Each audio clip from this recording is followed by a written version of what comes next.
Yo, what's up, everybody? Hope you're all having a fantastic day. As you guys may have heard or may have checked out in a video that I put out on the 15th, I think it was on like Thursday or something like that last week, I ended up being able to go and visit Version1's headquarters. Minnesota Rokkr and Version1 were running what they refer to as their home series, which is basically the home team for a franchise league that is obviously being held in Texas and all that kind of stuff. But ultimately, they gave me an open invitation to come and hang out, to check out, meet some of the people, and join in on the festivities that they were doing.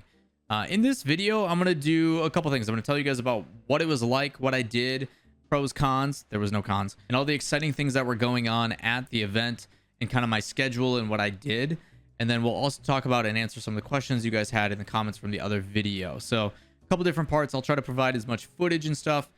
The difficulty is like when I go on events like this, or like even when I would go to the World Championships in RLCS, I wouldn't take videos. I'd much rather live and enjoy what was going on rather than taking videos and living behind a camera. So I tried to get as much as I could despite trying to live in the whole moment thing. But at the end of the day, I'm not a vlogger. It's not my style, but hopefully you guys enjoy it. So with that said, let's talk about it.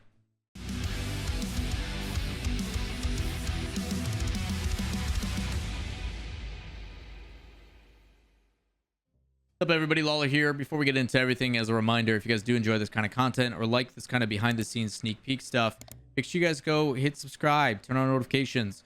I'm very lucky to be privileged and given the ability to kind of check this stuff out and share with you guys. So if you guys do like this stuff, make sure you guys let me know in the comments, give it a thumbs up, hit subscribe, all that kind of stuff, and maybe we can do more in the future. So to give you guys kind of a perspective of what my plans were, I'm going to go through my plans very, very quickly, and then I will focus more in on the V1 stuff. So as a quick like history of what I did, Thursday I drove from where I live up to Minnesota. From there, when I landed, we ended up having an event at the V1 headquarters in the facility, talked to a lot of people, got to know a lot of people, and then had a conversation with a group called Esports Tower where I talked about brand building and stuff. A lot of you said that you would like me to do a video on that. I will be doing that in the future here about what it means to build a brand and all that kind of stuff. Basically having the same conversation I had with them. And then from there, after having that conversation, we went back to the hotel, basically had drinks and hung out and stuff in multiple bars. And then I went to a concert with Funcase. Footage of that will probably be playing over while I'm talking right now. Funcase puts on a phenomenal set. It was super cool to come and hang out with him and get the opportunity to chill backstage and go in the green room and meet him and some of his other music friends that we got to hang out. I ended up getting home at like 4 a.m. It was really late, but yeah, Funcase puts on an incredible set. James, shout out to you, man. You're an absolute legend. Casting for Ricks.gg in the grid. I didn't think it would lead to us hanging out in person and just shooting the shit, man. Really special experience. So shout outs to Funcase again. Links to all of his socials will probably be in the description for him. But yeah, Funcase is a cool dude. After that, I ended up getting back at like 4 a.m. On Friday morning. Slept for 2 hours, woke up. Version1 let me go to their facility again, unattended, on my own. They basically gave me keys to the building, let me walk in and cast a tournament that I had to do. I had a casting gig that I got rescheduled, so did that on 2 hours of sleep, casted that for like 3-4 hours, and then went back to the hotel, worked out. Working out, I then went to lunch with a friend. It was their birthday, and then went to a bar downtown called Up Down Arcade Bar in Minneapolis, which was really fun, where they had a launch party for their new beer, Full Circle, which was really good. It's like I think it's a blonde pale ale or something like that. It was beer. I drank it. It was what it is. I'm not a big beer guy. I prefer whiskey, but beer was pretty good. So they had a celebration to the public where people could pay $5 and show up to the bar and interact with the Minnesota Rokkr and talk to the, the owners and, people that are really, really prolific, but then they also brought in some of their content creators and everything else, which was really cool. And basically just a giant celebration to celebrate what they've accomplished. Because for those that don't know, they've only been around since 2019 when they picked up their Minnesota CDL team. Like it's actually really crazy that the Rokkr and V1 has only existed since 2019 and the things they've accomplished, which I will get into when we get into that video and that kind of walking tour, which is pretty crazy. So it's impressive what they did. They invited a bunch of people out. A bunch of us went to another bar and hung out until like 3 a.m. And then after that, went back to the hotel, slept. When I woke up on Saturday, it was Pride Fest, which they had a booth at where you could go and play and get t-shirts and towels and stuff. And really, really cool to see them interact at a park with the community and everything. which is really neat. And then I ended up coming home on Sunday. That's like the super rapid, quick Lawler's weekend wrapped and summarized. So I didn't get into any of the special details. A lot of things I can't share due to NDA, but the thing that a lot of people want to see is the actual touring of the facility. So let's go ahead and do that. So I'm going to try to do my best to showcase what I got to experience on a daily basis. The image you're seeing right now is actually the back of the hotel, the Omni, which is in the Vikings Lakes. The Viking Lakes is the area where everything is built around, and you're going to see the two of the major lakes, and then obviously the facilities as we walk through and stuff. And I'll try to do my best with this. So we're actually taking a look at the back of the hotel. You come down this stairway, and eventually you get to the Vikings Lakes. In the background, you can see a couple things. Obviously, this is lake number 1, their performance center, which is absolutely massive. There's a field, an orthopedic center, a bunch of other stuff, which we'll get to. So you walk down the path, and me and my buddy are just kind of talking and bantering right now, and I can let that speak for itself. But it is just kind of a gorgeous view. It's a nice open area. There's a lot of room for development, and I was talking to them. They do have plans of expanding and building apartment complexes and a bunch of really cool stuff in the area. Like, this is a massive amount of land that they have the ability to expand upon. I think if you take this path exactly 6 times in a loop-de-loop, it equals a 5K. So like, that stuff was pretty cool for people that want to go out and run and stuff in the morning. We did a lot of walking around. We then jump into a different view, and you can see again the performance center that I showed you guys on the right side. There's actually a full stadium and a full field here for practicing, which is the TCO stadium, which I'm pretty sure is their like training stadium that they use. In the Packers facility for where I'm from, for Lambeau, that's like the Ray Nitschke field, and kind of like by the Rush Center and stuff.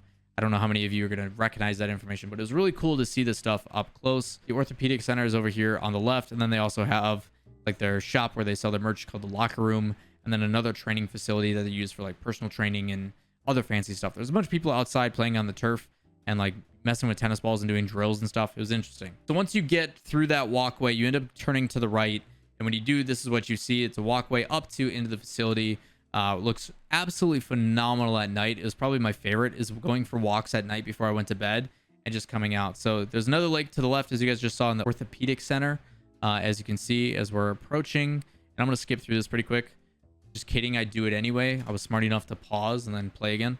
So up close here to the stadium, and you can kind of see it barely. You can't really look down and in, which we did get to see at some points, but you can see into the stadium as we approach. On the left-hand side is that orthopedic center behind all those trees. Being new to this and just kind of approaching and walking up, you're like, dang, this is really sick. Like, this is really cool that they have this all in-house.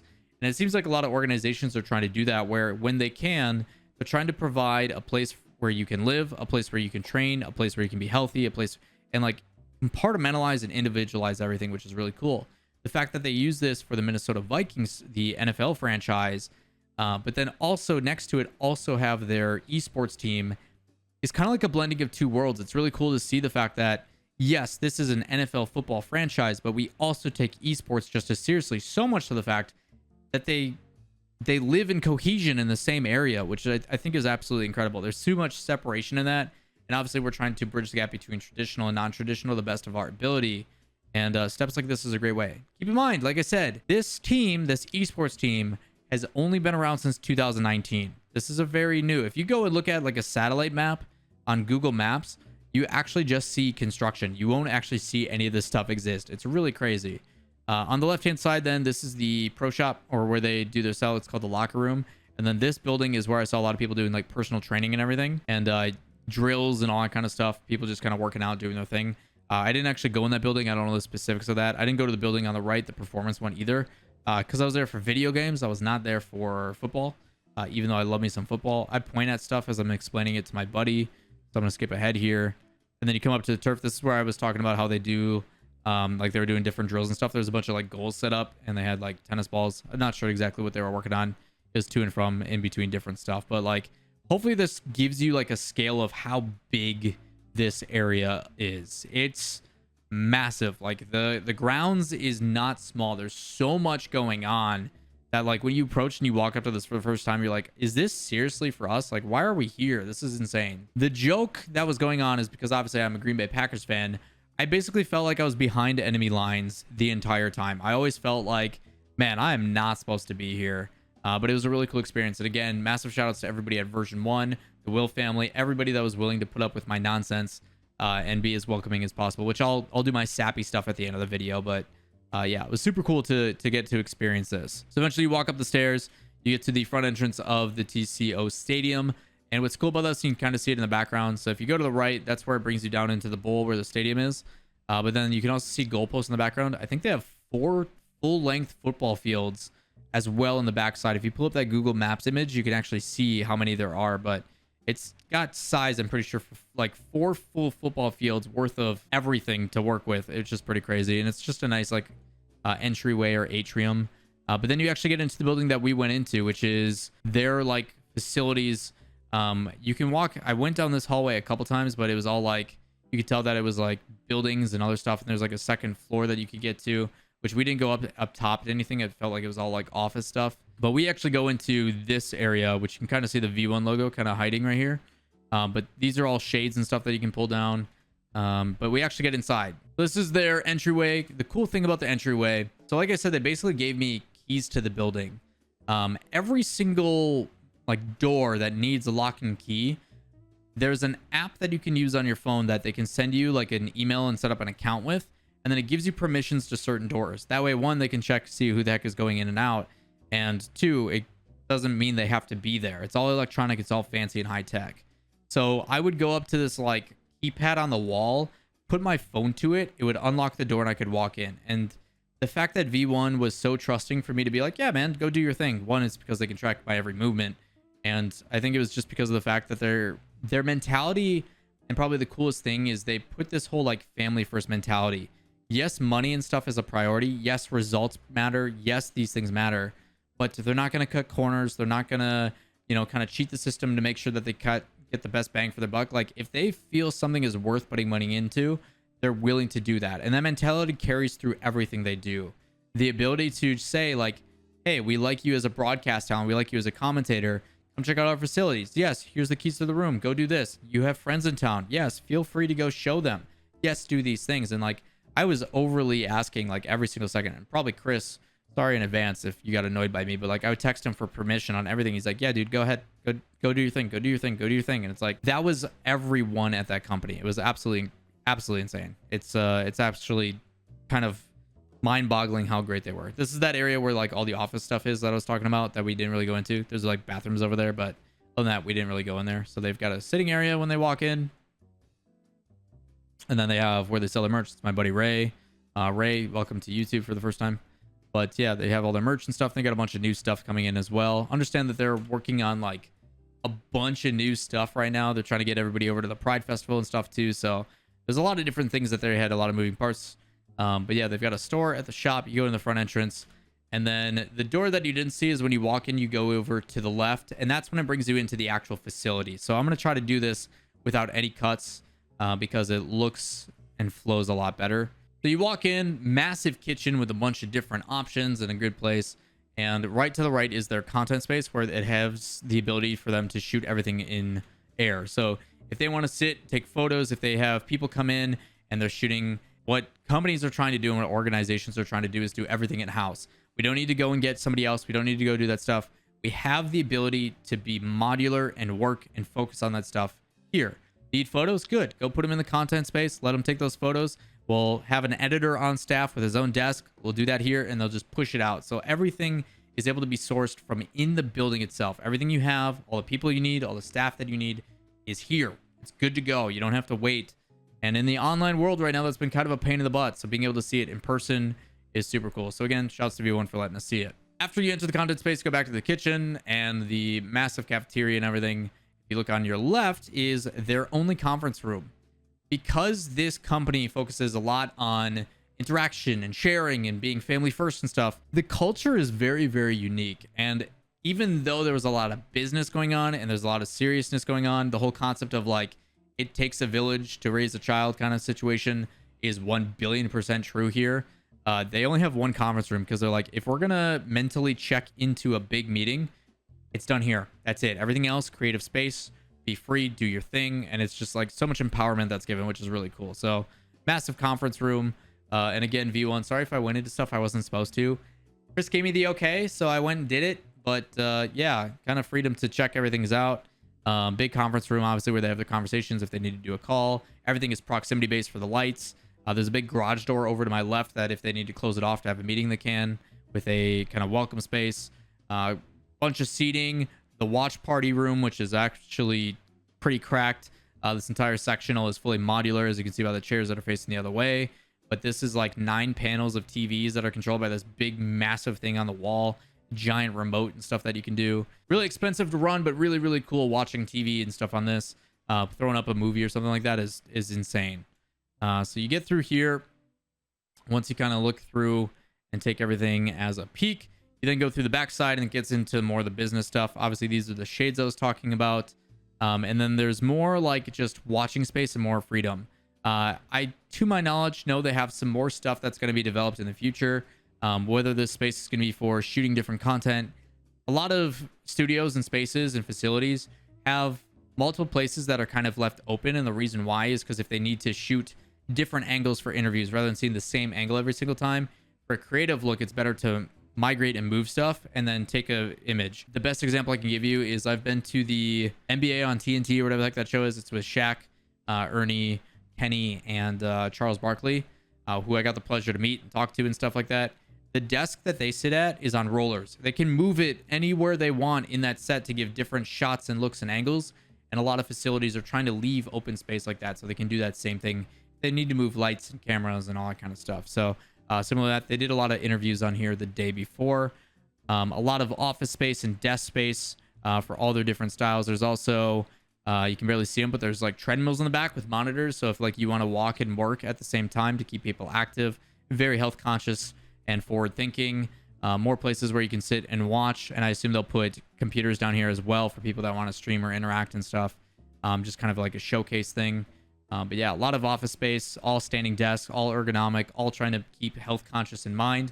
Using a standing desk right now, and I swear by it. So again, very forward thinking and very, very smart, and it's stuff that I appreciate even though it's really small. It's things that if like I was to be in these offices, these are the things that I'm like, God, I wish they have these, and they just do. The first one is the scrim room, which is also where they shoot and showcase a lot of stuff. If you've ever done the watch party with Midnight, Ashley, and them, and they have the backdrop, this is literally it. The ability to have a set where they can actually do like podcasts and talking and interviews and stuff. That is what we refer to as a confidence monitor in the industry. The ability to see the live feed going out, so I can, if I need to adjust or straighten my tie and stuff, and it's on a break, I know exactly what you guys are seeing, so I don't make a fool of myself. And then the scrim room, I think they have most of the Call of Duty guys there, and the Valorant guys post Iceland stuff. So a lot of consoles and stuff, so the guys can play. As we exit the room, I always forget that they have those giant beanbags. Didn't get to say one. I assume they're extremely comfy. There's more office space, and more so the offices of everything. Higher ups in the company. Almond and I forget the name of the other guy, but they were there doing practice and stuff, and I think that's kind of the cool thing. Both Com and Fireburner were there, and we got to talk and interact with them. But like, because they have keys to the building, if the guys are like, man, I want to go play more, I want to go get some hours in, they don't have to go and ask their manager. They don't have to ask corporate or whoever to do it. They just show up with their phone, they plug in, and then if something bad happens, obviously they know who to scold, but it allows them to grind as much as they want. I mean, Com and Fireburner, there's a lot of funny stories. I won't throw Com under the bus. There's some funny stories about them playing late at night, but primarily it's just cool that they have that freedom to go and put in many hours as possible. Remember the OG days of RLCS, these players were only allowed to play like 2-3 hours a day for scrims, and these guys want to play like 12-14 hours so they feel good on a different setup, and like they have that creative freedom. So it's super cool to see that they can all stream from all the rooms. The internet's absolutely cracked, as it should be. So pretty important stuff. This is Brett's office. Brett is the COO, person who brought me in to work with them. Shout outs to Brett. Love you, man. The things that you're doing at this company are absolutely insane. So shout outs to Brett. You then get another practice room and another scrim room. I think there's intentions to maybe split this in half and do multiple rooms. I think they wanted to do, it's a pretty big room, but obviously different setups and everything. Still a lot of space to be utilized. There's a lot of things that they can do with this. And then my favorite room is the replay room. And this is where the actual work happens. Big couch, two 75-inch TVs, bunch of seating and desks and stuff. And this is used primarily for the purpose of replay review and analysis. They said the intentions are when the players are doing stuff and having the ability to do multiple feeds on the TVs is like Fireburner is going to have a tablet, and then the players will also have a tablet, and he can do telestration on that tablet, and the players can interact with it at the same time. So if they're breaking down replays and stuff, before and afters, all that kind of stuff, it gives them the freedom to kind of pick and choose, put up multiple games, compare like, yo, if this team's playing, the possibilities are endless. It's meant there to be as creative as possible and do as many things as you need to, as well as have obviously stuff on the computer if you need to stream it and do whatever you're doing. So replay room, super cool. We got to watch a couple of movies in there and stuff. It was really chill. Good time overall, but really cool room. Of course, Ray's got to try out the couch because that's who he is. Another gaming room and another office. I think that's Annie's office. I might have sold your Rubik's Cube. Sorry, Annie. Don't get mad at me. And then I think it's Mike's office. They then also have a streaming room. This is going to be a full soundproof in a different booth. And I don't know if I can show this. I think I can. I'm going to just talk about it because it's blank. But they basically had 3 concepts up. And in the booth itself, rather than just having a generic booth with like soundproof walling, they want to do like different features. So they're going to do, and I'll try to show one here. So for like the first concept, and I can't show all of them, but for the first concept, it's like they have a different aesthetic. It's a fireplace and all these other kind of things. So like when you enter the streaming booth, they want it to feel like you're in a different place. They want you to be able to mentally check into somewhere else and have this really cool aesthetic. If I'm a streamer and I go to V1's headquarters and they're like, yo, you can stream from our booth for the weekend so you can still interact with your fans.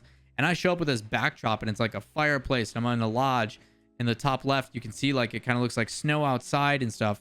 It's really, really cool. It's just something so different from what I've seen other places. It looks absolutely incredible. If I get in trouble for that, I really apologize. But what you guys are doing at V1, I assume is okay because you let me kind of do everything. But hopefully that doesn't get me in trouble. But either way, I think it's super cool.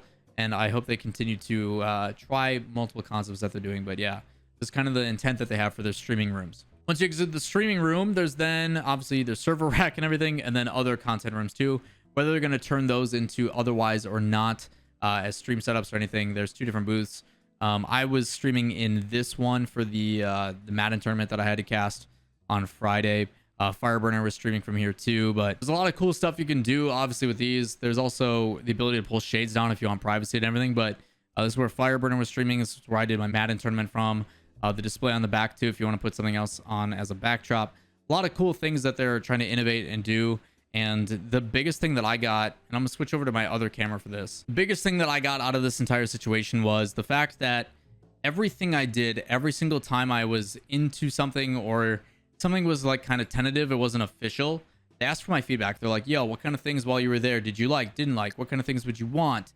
And the ability to like actively care about myself, their content creators, their players, everything else, get our perspective, and that feedback stands with me a lot, which gets me to the final part. I'm done with the walkthrough, but let me tell you about my general thoughts and opinions. I put a tweet out about this and you can probably see it on display here, but it's very rare when you go into a organization or something like that and within seconds, even though I felt like I was a hindrance and I shouldn't have been there, I felt out of place. Within seconds, I felt like I was a part of this family. There was like an aura of acceptance or of welcoming throughout the entire thing. And I can't thank Version1 and Minnesota Rokkr enough for giving me the opportunity to come through and hang out and stuff. It does not feel like I'm a broadcaster that covers their Rocket League team. I feel like part of the family, and it's absolutely phenomenal. Like I'm super envious of all the people that get to go there and live in that culture every single day. Because it is absolutely fantastic. I honestly am counting down the days till I get to go visit again because it will not be soon enough. So to everybody I got to go and hang out, I'm not going to name specific names because I don't want to leave anybody out. But everybody that was there, everybody I got to interact with, whether it be fans, friends, people who work at the company or otherwise, I love all of you. It was absolutely fantastic. So with that said, to answer some of the questions that you guys have from the video, ones that I did get to talk to them about as well through passing. Someone asked about like how important is winning, and I think this is where it's a little bit different from Version1. Is obviously winning matters and getting results matters. At the end of the day, it is a business and they're trying to make money. They do understand that things take time and that sometimes players' personalities and other things can kind of outweigh the initial like, yo, they won. This player is great for content. This person's great for these types of things. How can we utilize that to better give us a presentation or a market? Like they don't just think like wins matter, that's it. Like they think outside the box about a lot of different things too, and that's not always the case. It's a cultural thing. So It does matter. It is important. But big pop-offs and stuff like that, like their results in Iceland, like someone was asking, their Valorant team going to Iceland and being top 2 North America and stuff like that, obviously gets a lot of eyes and a lot of attention on the organization. So it does matter in both ways. There is no one size fits all. There is no easy answer to it, but both factors definitely need to be thought about. And as long as the company involved is trying to think about multiple aspects to it, it does make a big difference. Now, a lot of the other questions you guys did have in the comments, I've basically answered through the walkthrough and stuff, so that is easy for you all. But if there's things I did miss or other things you'd like to talk about in the comments down below, let me know any additional stuff. Maybe I can try to schedule an interview with some of the people at V1, but my opinion is hopefully I get to go back and I can ask them in person. But again, massive thank you to Version1. Thank you for being oh so welcoming and giving me a inside look of what goes on behind the scenes with your company. It was an absolute blast, and I can't thank you guys enough. So again, this video, by the way, even though I'm wearing their home series jerseys, is not sponsored. They're not paying me to do this. In no way am I obligated or supposed to technically probably be doing this. But I got the opportunity to see what it was like for a esports organization, especially a newer one in 2019, learning from the backing of an NFL team and having that professionalism and showcasing how it can be done in esports. I want to show you guys that insight. I'm very privileged, like I've gotten to say, to have the ability to go and do this stuff myself. So the fact that I can share with you guys is absolutely fantastic. So again, if you guys do enjoy this content, I know this is a longer video, please give it a thumbs up, hit subscribe, turn on notifications, and until next time, have a good one. Peace.